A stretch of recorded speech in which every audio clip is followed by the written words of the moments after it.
आज हम बात करेंगे सुप्रीम कोर्ट के सीजीआई यानी चीफ जस्टिस डीवाई चंद्रचूड़ के बारे में। सोचिए, रिटायरमेंट होने से पहले उनकी किस तरीके से बेइज्जती हो रही है, किस तरीके से फजीहत हो रही है, और उनका विरोध करने वाले कोई और नहीं बल्कि सुप्रीम कोर्ट के तमाम सीनियर वकील हैं। ऐसा क्यों विरोध हो रहा है, विस्तार से पूरी खबर बताएंगे, लेकिन कुछ उनकी मुख्य बातें हम आपको बताना चाहते हैं। जिस तरीके से सुप्रीम कोर्ट के जज का लगातार विरोध होता रहा है, जिस तरीके से देश के प्रधानमंत्री नरेंद्र मोदी जी गणेश चतुर्थी पर देश के चीफ जस्टिस के घर गए, यह जनता के सामने एक गलत मैसेज गया। उसके बाद जिस तरीके से 1 अगस्त को ST/SC आरक्षण के वर्गीकरण पर जजमेंट आया, सुप्रीम कोर्ट पर पहले ही सवाल खड़े होते रहे हैं, जातिवाद का एक गंभीर आरोप लगता है, और उसके बाद आरक्षण विरोधी फैसला सामने आना एक जातिवाद को अपनी चरम सीमा पर दिखाता है। दूसरी ओर अगर बात करें तो सुप्रीम कोर्ट में जिस तरीके से बदलाव किए जा रहे हैं अपने रिटायरमेंट के आखिरी दिनों में, डीवाई चंद्रचूड़ जो हैं इस तरीके से बदलाव क्यों कर रहे हैं और अपने सीनियर्स वकील की सहमति के बिना ये सब काम करवाए जा रहे हैं। जिस तरीके से लगातार सुप्रीम कोर्ट की न्याय की मूर्ति को बदला जा रहा है, क्या ये संकेत है कि सुप्रीम कोर्ट के कुछ चीज़ों में भी बदलाव होने के संकेत हैं? दूसरी ओर सुप्रीम कोर्ट के झंडे से अशोक स्तंभ को भी हटा दिया गया है, और उसके साथ साथ डीवाई चंद्रचूड़ की चारों तरफ से फजीहत होना शुरू हो चुकी है। और अब रिटायरमेंट से पहले जिस तरीके से डीवाई चंद्रचूड़ ने स्टेटमेंट दिया कि अयोध्या का जब फैसला सुनाना था तो मैं कंफ्यूज था कि फैसले को किस ओर लेके जाना है, तो मैं प्रभु के सामने बैठ गया और ईश्वर के भरोसे मैंने फैसला सुनाया। क्या देश जो है वो धर्म से चल रहा है? क्या देश जो है वो एक विचारधारा से चल रहा है? सोचिए, संविधान को दुहाई देने वाले डीवाई चंद्रचूड़ विदेशों में जाके जय भीम बोलते हैं, वहीं दूसरी ओर ST/SC आरक्षण के विरोध में फैसले सुनाते हैं। हालांकि भारतीय जनता पार्टी ने पहले ही विरोध जता दिया था, लेकिन क्या सुप्रीम कोर्ट अब फैसले लेने लगा है? क्या जो भी आरक्षण विरोधी फैसले हैं, संविधान विरोधी फैसले हैं, वो सीधा आप कोलोजियम सिस्टम से आए हुए जज ले रहे हैं?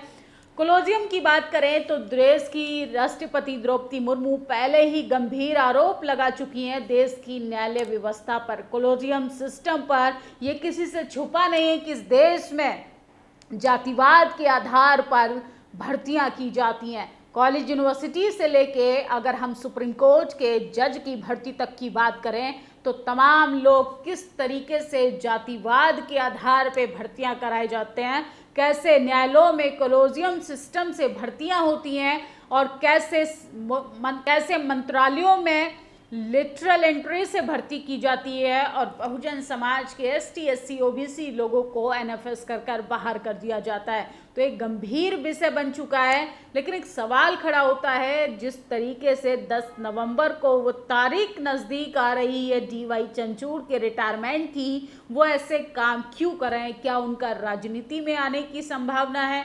तमाम लोग तरह तरह की टिप्पणियां दे रहे हैं, लेकिन सबसे बड़ा सवाल खड़ा होता है जब सुप्रीम कोर्ट के कई वकीलों ने तो ये आपत्ति जताई कि हमसे विचार विमर्श किए बिना ही सुप्रीम कोर्ट के जो चीफ जस्टिस हैं डीवाई चंद्रचूड़, वो अपने फैसले खुद ही ले रहे हैं। किस ओर जा रहा है देश का कानून व्यवस्था, किस ओर ले जाया जा रहा है? क्या डीवाई चंद्रचूड़ वाकई में एक विचारधारा को इस देश में मजबूत करने की कगार पर है? संविधान से पहले आंखों पर पट्टी से कहा जाता था कि कानून अंधा है और केवल ईमानदारी से जांच पड़ताल कर वो लोगों को न्याय दिलाता है। लेकिन जिस तरीके से न्याय की मूर्ति का बदलाव किया गया, हाथ में तराजू और संविधान तो दिखा दिया, लेकिन धरातल पे जब आप स्थिति देखेंगे तो लगातार आपको तस्वीरें कुछ और देखने के लिए मिलेंगी।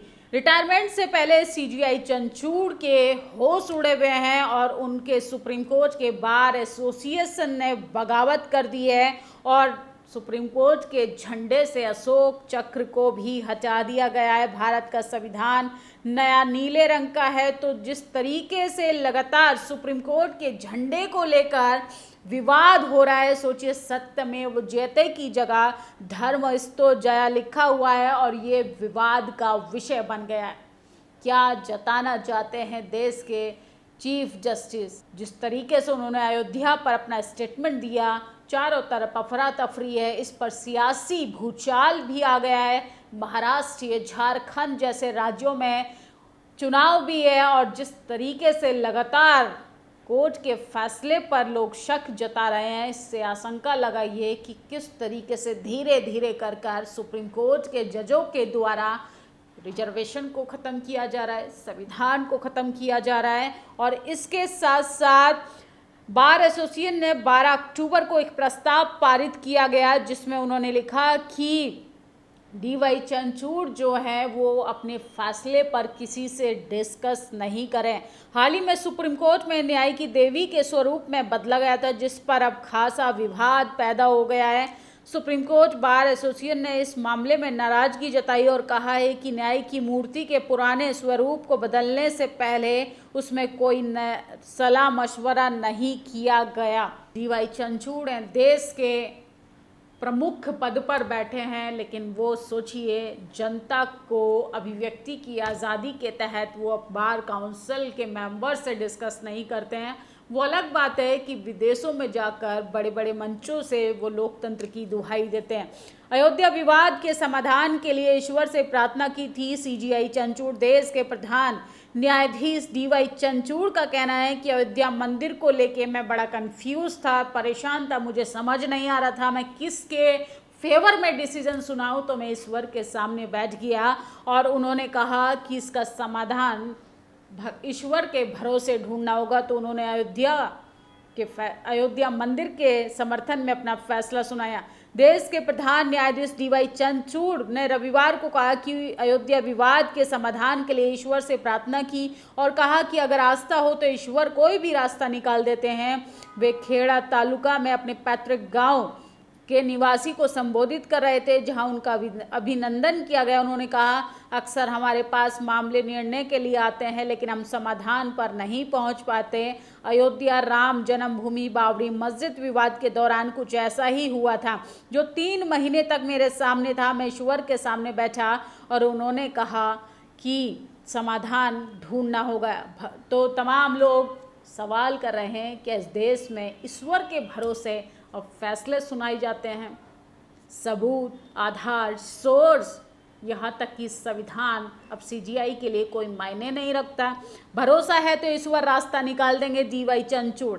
सीजीआई ने कहा, मेरा विश्वास करें, यदि आपको भरोसा है तो ईश्वर हमेशा कोई रास्ता निकाल देंगे। देश के तत्कालीन प्रधान न्यायाधीश रंजन गोगोई की अध्यक्षता वाली उच्चतम न्यायालय की 5 न्यायाधीशों की पीठ ने 9 नवंबर 2019 को अयोध्या के राम मंदिर निर्माता के मार्ग प्रशस्त करके उस विवाद पद को मुद्दों का निपटारा किया था और 1 सदी से भी अधिक पुराना था। फैसले सुनाने वाली पीठ का हिस्सा थे डीवाई चंद्रचूड़। और सोचिए एसटी एससी आरक्षण के वर्गीकरण की बात करें तो बहुजन समाज पहले ही सुप्रीम कोर्ट के फैसले पर सवाल खड़ा कर चुका है। उसका आरोप है कि जातिवादी न्यायालयों से जाति के आधार पर फैसले सुनाए जाते हैं, आरक्षण विरोधी फैसले सुनाए जाते हैं, संविधान विरोधी फैसले सुनाए जाते हैं। हरियाणा में एसटी आरक्षण के वर्गीकरण का फैसला लागू किया जा रहा है। इस फैसले पर सबसे मुखर विरोध करने वाली बीएसपी पार्टी थी, लेकिन सोचिए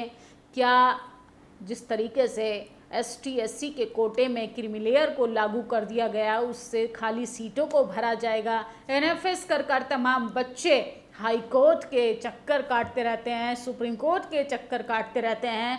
इन तमाम मुद्दों पर गंभीरता से कोई फैसला क्यों नहीं सुनाई जाता? और स्वर्ग से देवता ने चंद्रचूड़ सीजीआई बनाने के लिए चंद्रचूड़ के घर में पैदा होने पर आशीर्वाद दिया और पैदा होते ही ब्रह्मांड में घोषणा की, चंद्रचूड़ के घर में चीफ जस्टिस पैदा हुए हैं। परीक्षा तो उन्हें देनी पड़ेगी जिनके देवताओं का आशीर्वाद नहीं होता है। चंद्रचूड़ को आशीर्वाद मिला है और वो परीक्षा क्यों देंगे? तो तंज किया है सुप्रीम कोर्ट के सीनियर वकील नितिन मिश्रा ने कोलोजियम सिस्टम खत्म जब तक नहीं होगा तो भगवान भरोसे ही फैसले सुनाए जाएंगे और क्रीमीलेयर को हटाने बगैर ST/SC में वर्गीकरण करना संभव नहीं। बिना क्रीमीलेयर हटाए वर्गीकरण करना सुप्रीम कोर्ट जजमेंट के विरुद्ध होगा, चाहे सरकार किसी की भी हो, कुछ भी कहे, लेकिन क्रीमीलेयर हटाए बगैर वर्गीकरण संभव नहीं। तो सोचिए किस तरीके से, और देश के प्रधानमंत्री गणेश चतुर्थी मनाने देश के चीफ जस्टिस के पास जाते हैं, ये भी एक गंभीरता का विषय है। जनता का कहना है क्या चंद्रचूड़ नई राजनीति शुरुआत करने वाले हैं? रिटायरमेंट के बाद क्या उनका पॉलिटिक्स में आने का विचार है? 10 नवंबर को देश के न्यायाधीश DY चंद्रचूड़ रिटायर हो रहे हैं, लेकिन ये प्रमुख मुद्दे थे। ST/SC आरक्षण का जजमेंट हो, चाहे मोदी जी और CGI की मुलाकात हो, इसके बाद सुप्रीम कोर्ट की मूर्ति बदलना, सुप्रीम कोर्ट के झंडे को बदल देना, और इसके साथ साथ अयोध्या मंदिर का फैसला राम भरोसे सुना देना, ये तमाम ऐसे मुद्दे हैं जो CGI को पहले ही तमाम सवालों के घेरे में खड़ा करते हैं। और इस पर अगर कोई सवाल CGI से पूछता है तो उनका कहना है कि हमारे ऊपर बहुत प्रेशर रहता है, हमारे ऊपर बहुत दबाव रहता है, जिसके कारण हमें अपने फैसले पर खुद ही पुनर्विचार करना पड़ता है। फिलहाल तो रिटायरमेंट से पहले CGI DY चंद्रचूड़ की फजीहत हो रही है। आपकी इस वीडियो पर क्या प्रतिक्रिया, कमेंट बॉक्स में ज़रूर बताएं। शुक्रिया। नेशनल दस्तक की आपसे गुजारिश है कि अगर इसको बचाना चाहते हैं तो नेशनल दस्तक को सब्सक्राइब करने के लिए रेड कलर के सब्सक्राइब बटन को दबाएं, फिर बेल आइकन की घंटी दबाएं। नेशनल दस्तक को बचाने के लिए बहुत जरूरी है कि हर खबर को शेयर करें, लाइक करें, कमेंट जरूर करें।